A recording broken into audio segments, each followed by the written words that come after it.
श्री आस्करन जी महाराज, ये अनन्य भक्ति भक्तों के आचरणों में दिखाई देती है।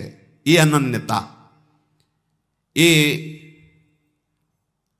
अपने मन, बुद्धि, चित्त, अहम और तन, इंद्रियां सब प्रभु को अर्पित किए हुए हैं।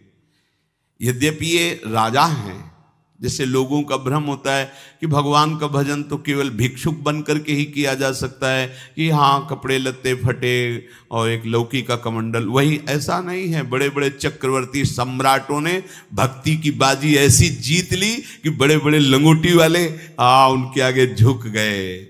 ये नहीं सोचना चाहिए कि हम गृहस्थ हैं तो हम भगवान को कैसे प्राप्त कर सकते हैं। नहीं नहीं, आप केवल प्रभु के हो जाइए, क्योंकि प्रभु के हैं ही, और अपने मन वचन कर्म से उनको अपना स्वामी मान लीजिए। उनके जैसा प्यार करने वाला और कोई नहीं है।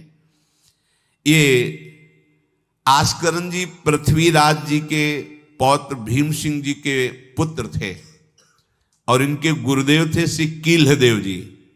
ऐसे अद्भुत महान पुरुष गुरुदेव कि एक बार ध्यान में ऐसे मार्ग में बैठे हुए थे और बादशाह उधर से निकला तो सेवकों ने हटाने की कोशिश की।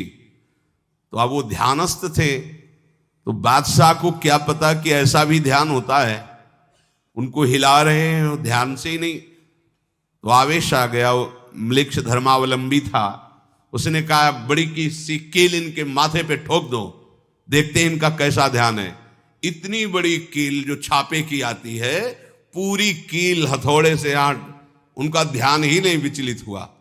कील्हदेव जी के मस्तक पर पूरी कील, क्योंकि शरीर में है ही नहीं, प्रभु में है। ऐसे गुरुदेव के शिष्य श्री आस्करन जी महाराज, और इनके ठाकुर का नाम श्री राधा मोहन जी। ये आठों पहर अपने ठाकुर जी की सेवा में रहते थे। सेवा धर्म बड़ा अमोघ है, इसीलिए सब सेवा धर्म का निर्वाह नहीं कर पाते। माला घुमा लेना, थोड़ा पाठ कर लेना हो सकता है सबसे, लेकिन श्री जी की सेवा, ठाकुर जी की सेवा, ये बड़ा समर्पण का भाव इसमें चाहिए। चाहे जितना शरीर बीमार हो या कष्ट हो, अगर हमारी जीने की सामर्थ्य है, चलने की सामर्थ्य है, तो हम अपनी ठाकुर सेवा के बिना नहीं रह सकते। चाहे बुखार हो, चाहे कष्ट हो, कुछ भी, निष्ठा, चमत्कार प्रकट हो जाता है सेवा से।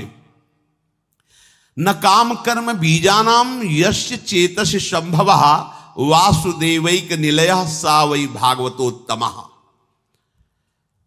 जब ठाकुर सेवा में हमारी रति होने लगती तो स्वयं भोग की इच्छा अपने आप शांत हो जाती है। आज ये बनाए, ठाकुर जी को भोग लगाए, आज ऐसा इत्र, आज ऐसी पोशाक, आज ऐसी पत्रावली करेंगे। आज वो प्रभु के विषय में जब सोच प्रारंभ हो जाती तो देहाभिमान गलित हो जाता है और भगवत भक्ति का उदय हो जाता है। आस्करन जी नरवरपुर ताको राजा नरवर जानो, मोहन जू धरी ही ये सेवानी के करी है। घरी 10 मंदिर में रहे रहे चौकी द्वार, पावत न जान को ऐसी मति हरी है। पर्यो को काम आए अब ही लिवाए ल्यावो, कहे पृथ्वीपति लोग कान में न धरी है।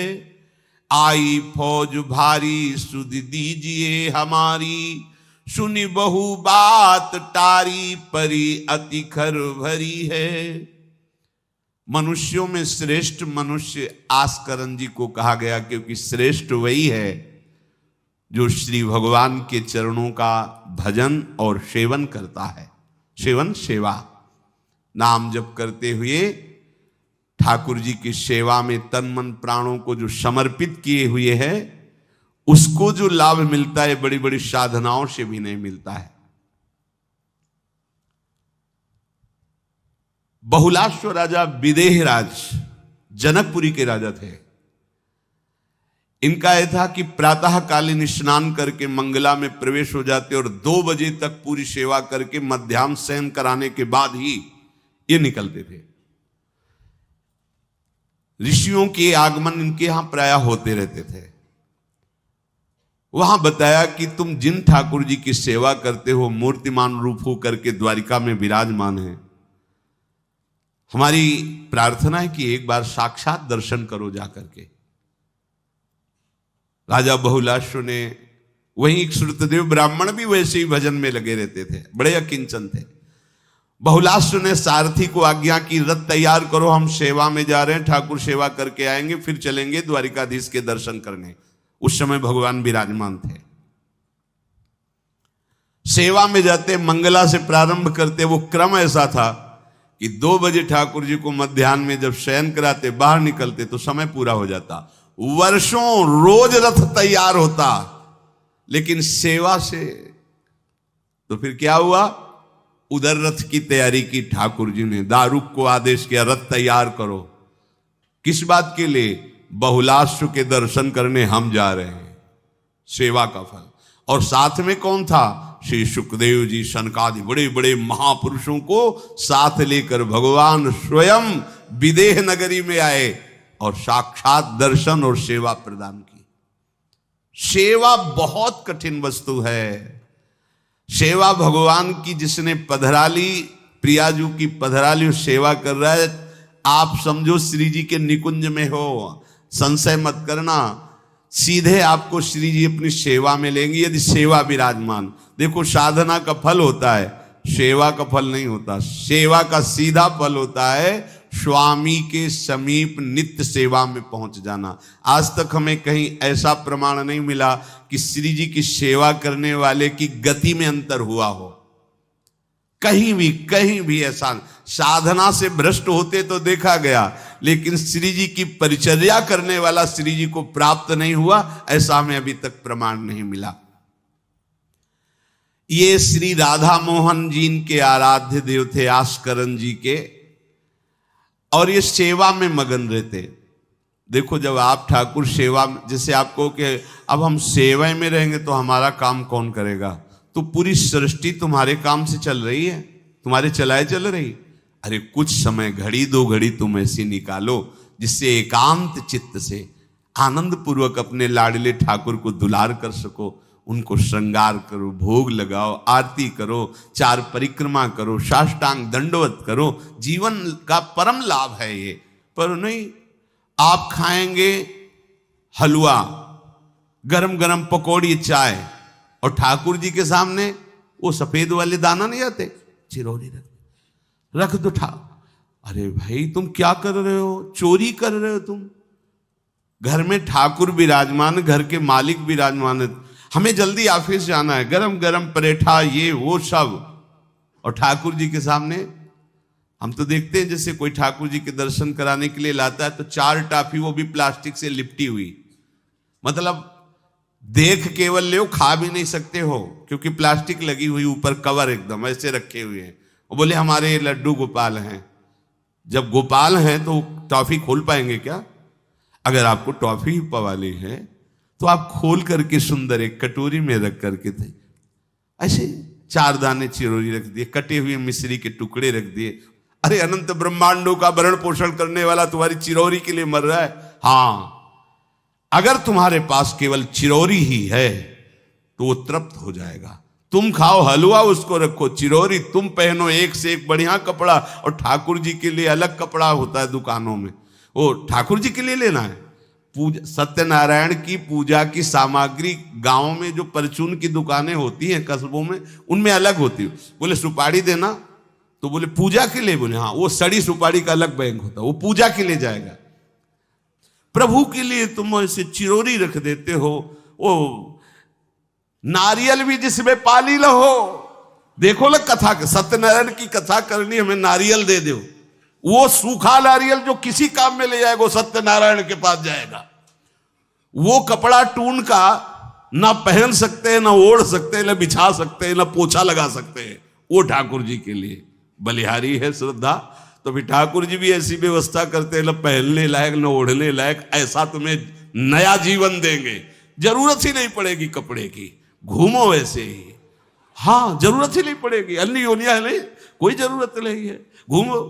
इसलिए सावधान। भगवत सेवा का तात्पर्य है उत्तम भोग लगाए मोर मरकट को से। स्वामी जी महाराज परम विरक्त, वैराग्य की चरम सीमा स्वामी श्री हरिदास जी, लेकिन उत्तम भोग लगाए ठाकुर जी को। उत्तम उत्तम, तुम्हारे पास जो कुछ है उसमें सबसे बढ़िया भोग बनाओ। धन्ना जी के पास बाजरा की रोटी भी पूरी नहीं थी कि भरपेट पाले, तो एक रोटी रोज ठाकुर को रखते थे। आधी ठाकुर जी पाते थे, आधी आप पाते थे। सुदामा जी के पास कौन सा माखन मिश्री था? वो तंदुल जो पछोरने से बाहर निकलते हैं, किसी काम में नहीं, वो लेके गए थे। ठाकुर जी पाते हो कहते आज मैं तृप्त हो गया। सबरी जी के पास क्या था?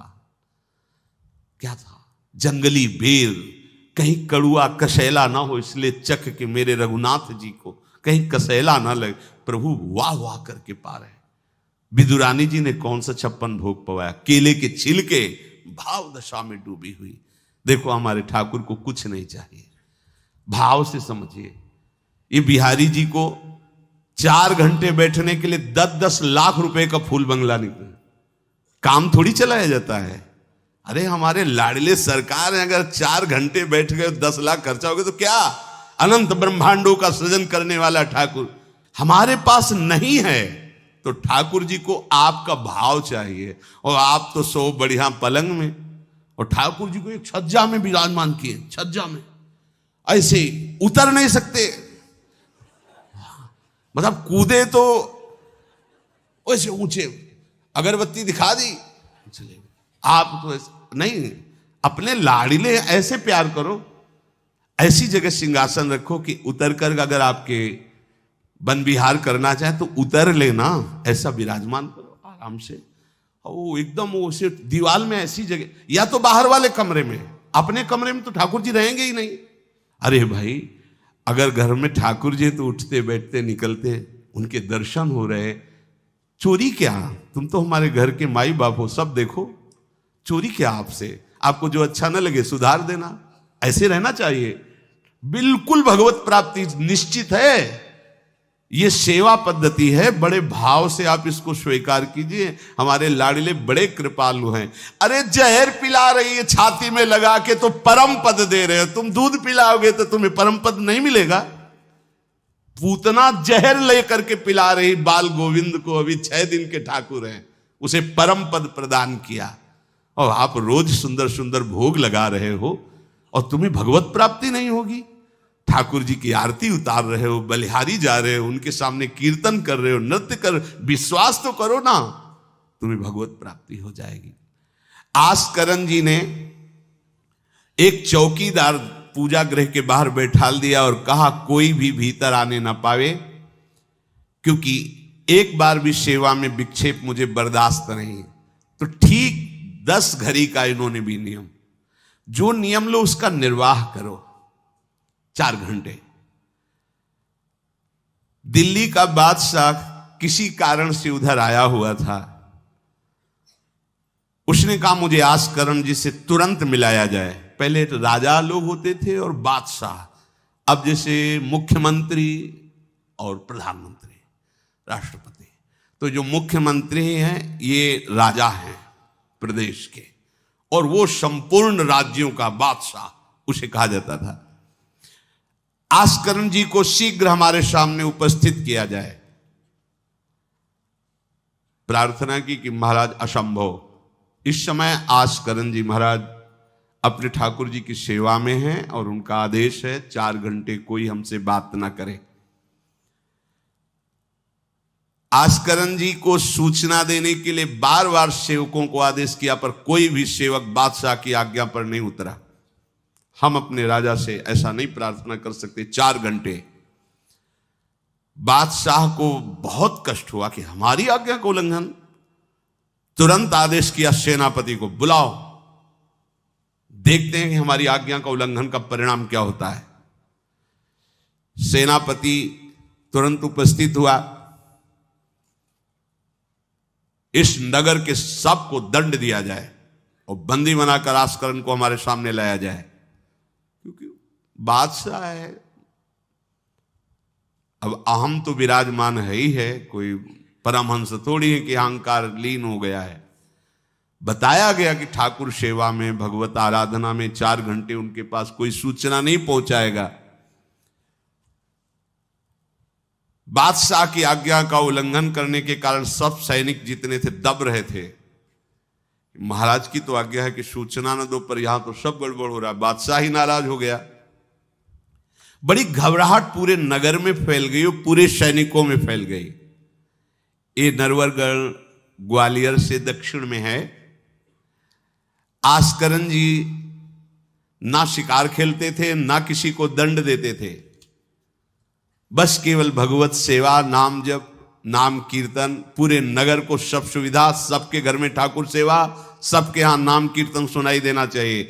जिसको जो जरूरत हो राज दरबार से ले जाए। किसी को लग सकता है अगर ऐसे बढ़ता रहेगा तो राज खजाना खत्म हो जाएगा। नहीं, अज्ञान से तुम सोचते हो। एक बार पूज्य पादुड़िया बाबा के यहां 500 लोगों का भोजन बना।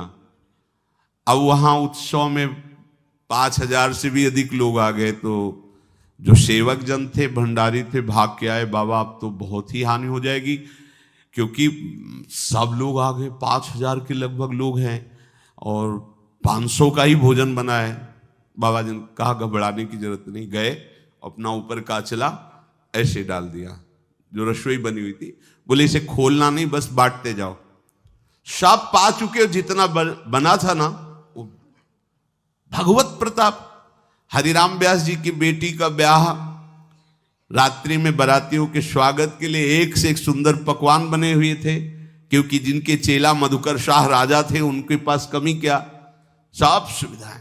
हरिराम व्यास जी ने सोचा ये संसारी आदमी इतने सुंदर सुंदर पकवान पाएंगे, ये तो ठीक नहीं है। वृंदावन के संत जन लेंगे तो अपने ठाकुर का भोग लगाएंगे, पाएंगे, कीर्तन करेंगे। कोतवाल को बुलाया वृंदावन के और कहा सब वैष्णव जनों को कह दो कि तुरंत आ जाओ, रमनिया ले जाओ। देखो कैसी भावना है, बेटी का ब्याह है। बोले संसारी आदमी बाराती क्यों पाएंगे। अब हो तो कह दे अरे इज्जत चली जाएगी, बाबा जी को खवाने से क्या इज्जत है, बारातियों को खवाएंगे तो इज्जत बनेगी। ये किसकी, देहाभिमानियों की। और अपनी इज्जत क्या है, श्यामा श्याम। अगर रसिकों को पवाएंगे तो हमारी इज्जत बन जाएगी, श्यामा श्याम प्रसन्न हो जाएंगे। तो श्यामा श्याम प्रसन्न हो जाएंगे, बाराती भूखे रहेंगे, ऐसा कैसे हो सकता है, ऐसा हो ही नहीं सकता है। हरिराम व्यास जी के, अब उनके लिए तो कोई रोक नहीं, उन्हीं की बेटी का तो ब्याह है। जो भंडारे में सब जमा थे, लड्डू, गुलाब जामुन, ये वो सब भर भर के अमनिया, ले जाओ ले जाओ। अब ब्रजवासी संत जन सबको बांट दिया, पर जितना भंडारा था उतना ही बना रहा। कर तुम अकर तुम अन्यथा कर तुम सर्व समर्था सा ईश्वरा। तुम प्रभु के लिए समर्पित हो तो तुम्हारे यहां हानि कैसे हो सकती है कि हम भाई ठाकुर सेवा में समय देंगे तो हमारा काम बिगड़ जाएगा, ठाकुर जी के भोग राग की बात करेंगे तो पैसों की कमी हो जाएगी। पक्की मूढ़ता है ये, ऐसा व्यापार है ठाकुर सेवा, संत सेवा। ऐसे करो और कई गुना बढ़कर के हाथ में आ जाएगा, देख लेना। क्योंकि सब दुखों का कारण पाप है, और जब ठाकुर सेवा, संत सेवा, तो इससे पाप नष्ट होते। जे ही पाप नष्ट हुए सुख का मार्ग खुल गया, पर अज्ञानी जानता नहीं है। अब बादशाह के आदेश से हड़कंप मच गया। कही के पठाई कहो कीजिए लड़ाई, सुनी रुचि उपजाई चली पृथ्वी पति आयो है। पर्यो सोच भारी तब बातियों विचारी कही, आप एक जावो गयो अचरज पाई है। सेवा करी सिद्धि साष्टांग होई के भूमि परे, देखी बड़ी बेर पांव खड्ग लगायो है। कट गई एड़िए पे टेढ़ी हूं न भौं करी, करी नित नेम रीति धीरज दिखाई है। बादशाह ने कहा आखिरी हुक्म है, आस्करन को हाजिर किया जाने, संपूर्ण सेना से विध्वंस मचा देंगे, नरवरगढ़ को पूरा नष्ट कर देंगे। जो प्रधान सेना नायक था वो हाथ जोड़ करके बादशाह से बोला कि आप समझो, हम आपके सेवक हैं, आपसे लड़ कैसे सकते हैं, आप बादशाह हो। पर मेरी प्रार्थना है आप अकेले जाकर के देख लीजिए, आस्करन जी सेवा में है, अकेले जाकर बात कर। हम सूचना नहीं दे सकते पर आपको रोक नहीं सकते, आप जाकर के बात कर लीजिए। बादशाह को लगा कि बात तो सही कि हमारे ही अनुकूल है, ये कोई वैरी तो है नहीं, चलो कोई अंगरक्षक नहीं। और स्वयं अंदर जाकर के देखा तो सारी सेवा हो चुकी थी, ठाकुर जी की साष्टांग दंडवत कर रहे थे। एकोपि कृष्ण कृतः प्रणामो दशाश्वमेधा व्रतेन तुल्य दशाश्वमेधी पुनरेपि जन्म कृष्ण प्रणामी न पुनर्भवाए। ये भीष्म जी बोल रहे हैं, एक बार हमारे श्री कृष्ण को कोई साष्टांग दंडवत कर दे, 10 अश्वमेध यज्ञ का फल और व्रत स्नान का उसे प्राप्त होता है।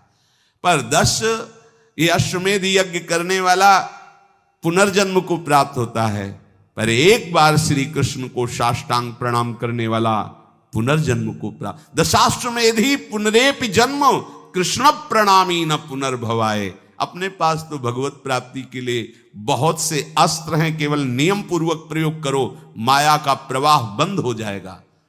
ठाकुर सेवा के बाद करना चाहिए साष्टांग दंडवत। हमने महापुरुषों को देखा है, गुरुजनों को देखा है।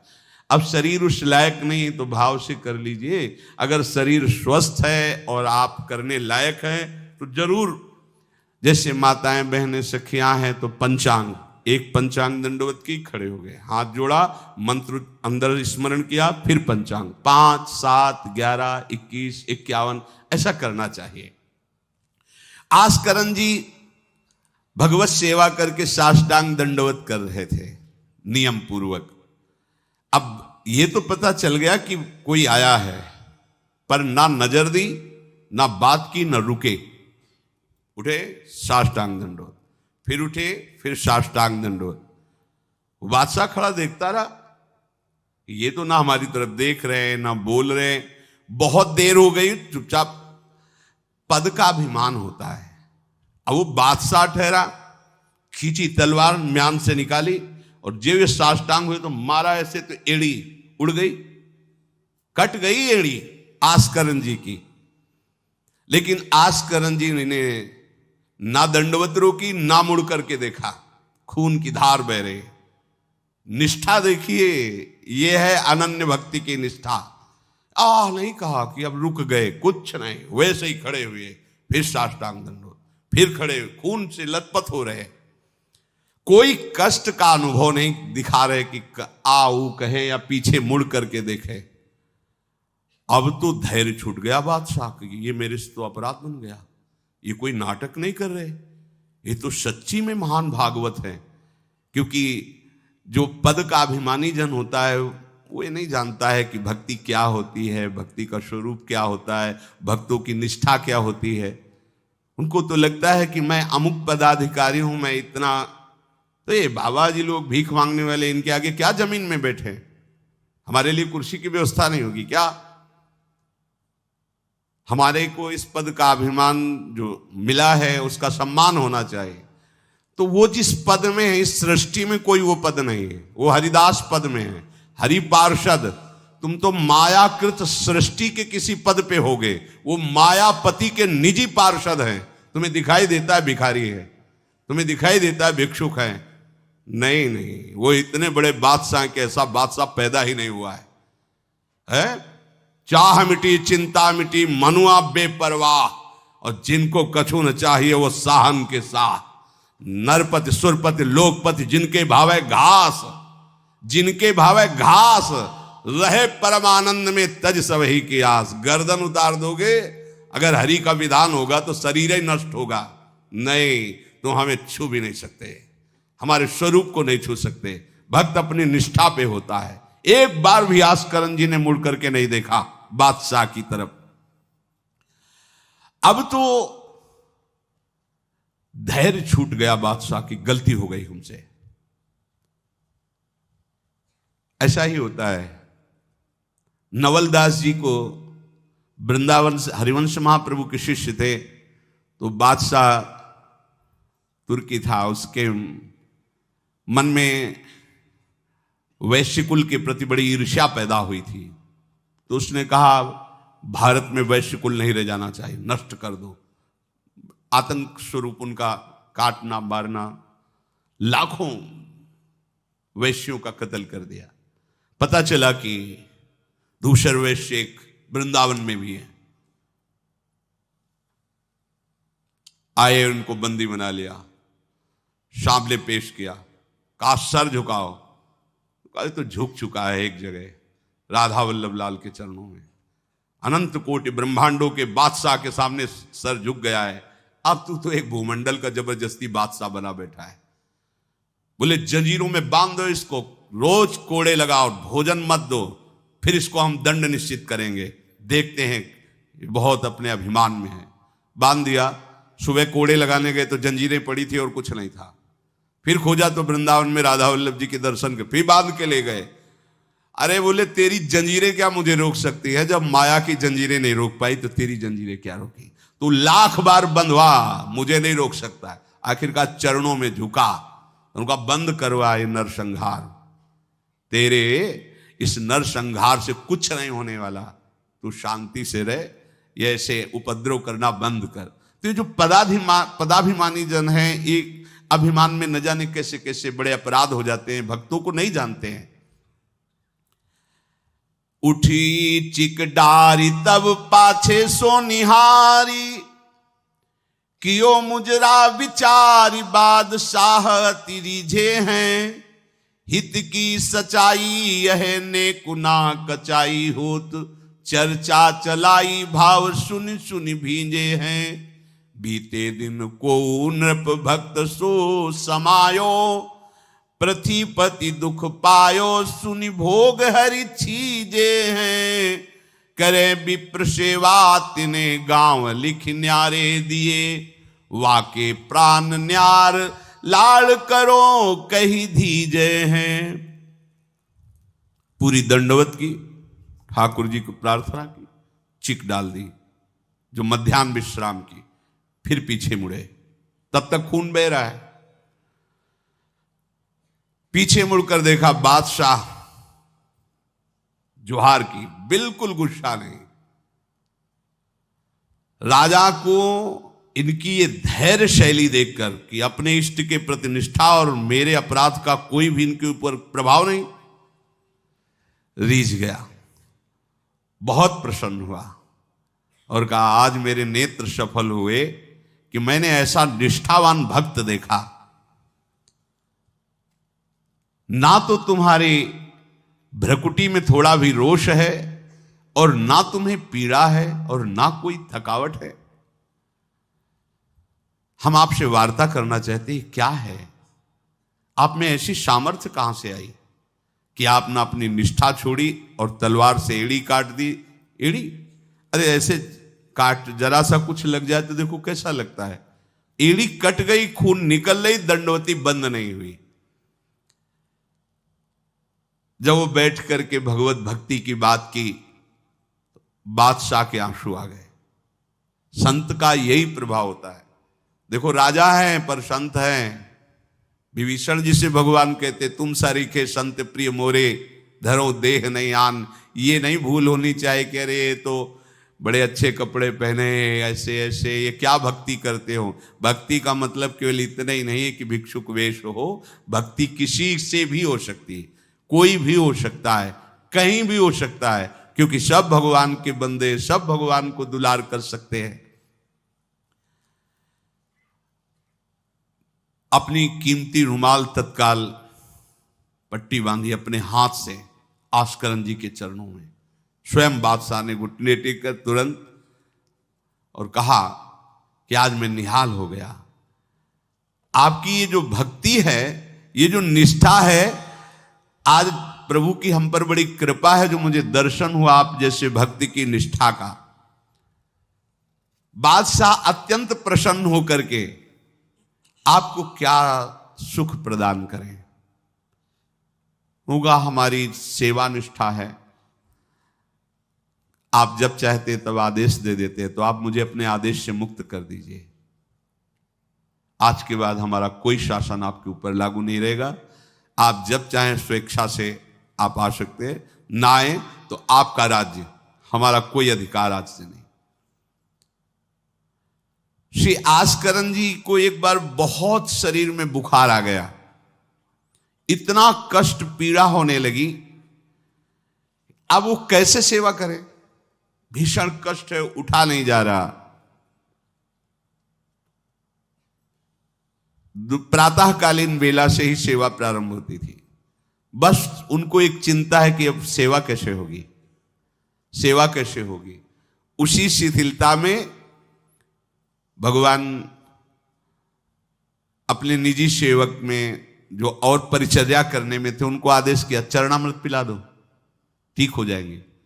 वो रात्रि में ही चरणामृत, महाराज ठाकुर जी ने कहा चरणामृत आप, जो ही चरणामृत पिया शरीर का रोग नष्ट हो गया, स्वस्थ हो गए, सुबह सेवा में गए।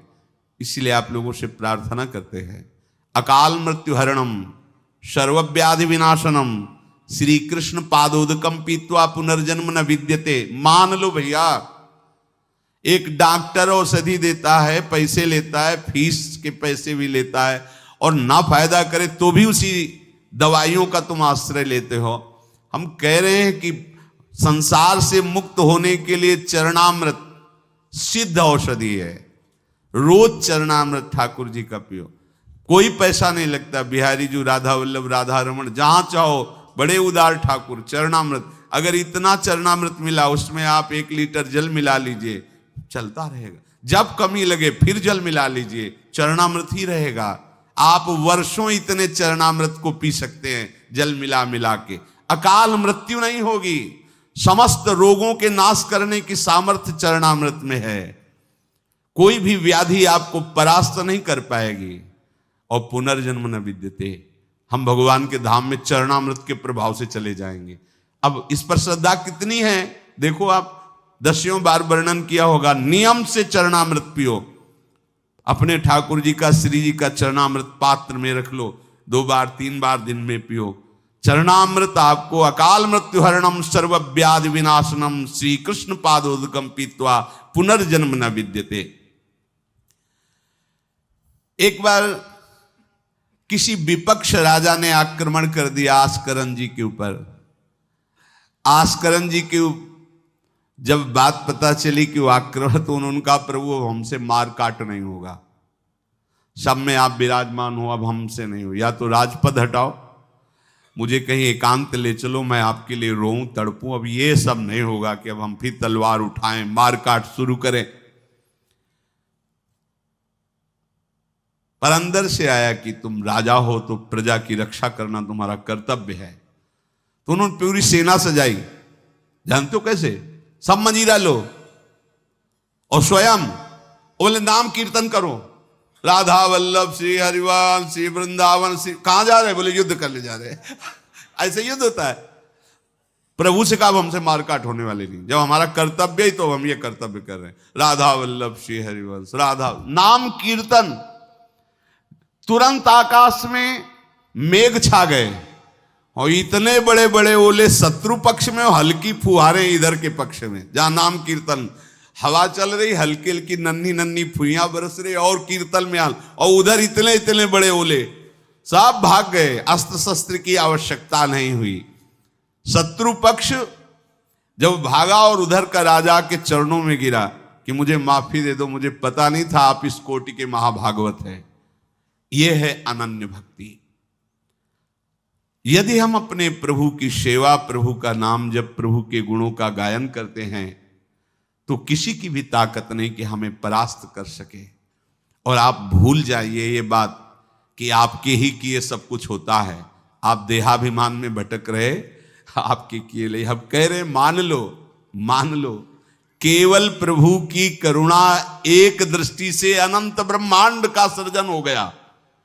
एक दृष्टि से अनंत ब्रह्मांडों का सृजन। भैया तुम्हारा परिवार क्यों दुखी रहेगा? तुम्हें क्यों भूखा रखेंगे प्रभु? पशु पक्षियों को देते हैं, हर जीव जंतु को देते हैं। तुम तो भगवान के भक्त हो, तुम्हारे को कैसे वो नहीं देंगे? विश्वास करो, जो तुम्हें कार्य मिला है धर्म पूर्वक करो, नाम जप करो, प्रभु की सेवा करो। गंदे आचरण, गंदे नशा, गंदी बातें, ये सब छोड़ दो, क्योंकि यही तुम्हारी दुर्गति, अशांति का कारण बनेगी। पैसा बढ़ा है, मदिरा पान करना, व्यभिचार करना, उसे सुख समझ रहे हैं। पैसा है, पद है, समझ रहे हैं कि हम जीवन का लाभ ले रहे हैं। अरे ये लाभ तो सुअर कुत्ता भी ले रहे भैया। निद्रा भय आहार मैथुन हर जीव भोग रहा है। तुम मनुष्य जन्म ले करके बड़े बुद्धिमान होकर उसी भोग रहे हो, तो कौन सी बात। तिनते खर सूकर स्वान भले, गोस्वामी तुलसीदास जी। सुअर कुत्ता गदहा उससे अच्छे। क्यों? क्योंकि अपने कर्म भोग कर ऊपर की तरफ उठ रहे हैं, उनके पाप नष्ट हो रहे हैं। वो आप ऊपर उठकर मनुष्य जन्म कर प्राप्त करके पाप कर्म कर रहे हैं, आप नीचे अधोगति को जा रहे हैं। इसलिए सबसे प्रार्थना है, ये गंदे आचरण, जब आप मदिरा पीते हैं तो आपकी बुद्धि तमोगुण राक्षसी वृत्ति से हो जाती है। खुद आपको अनुभव इस बात का, आपकी दुर्दशा हो जाती है, बुद्धि भ्रष्ट हो जाती है। फिर व्यभिचार, जुआ, चोरी, हिंसा कैसे आपको सुख प्रदान करेंगे। ये जो निकृष्ट हैं, जो अधर्म हैं, जिनकी क्रिया ही दुखमय है, उस दुख से तुम कैसे सुख प्राप्त कर सकते हो।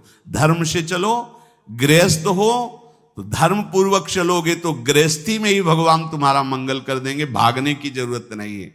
नाम जप करो, ठाकुर सेवा विराजमान करो, जो रूखा सूखा हो अपने ठाकुर को लाड़ लड़ाओ, अंतिम श्वास तक भगवान कृपा कर ही देंगे। हमारे जीवन का उद्देश्य भगवत प्राप्ति है। इन किन प्रकारेण अब हमारा जन्म इस संसार में ना हो, हम प्रभु के पास जाकर उनकी सेवा में रहें सदैव। जहाँ न मरना है, न जन्मना है, न दुख है, न सुख है, न बीमारी है, कोई किसी भी तरह का जहां लेस मात्र भी कष्ट नहीं है, प्रलय और महाप्रलय की वायु भी जहां प्रवेश नहीं करती, वो हमारे प्रिया प्रीतम का नित्य धाम है, वही हमारी विश्राम भूमि है। हम सब खूब राधा नाम जप करें और आकांक्षा करें कि इसी जन्म में हमें भगवत प्राप्ति हो जाए, श्री जी की प्राप्ति हो जाए।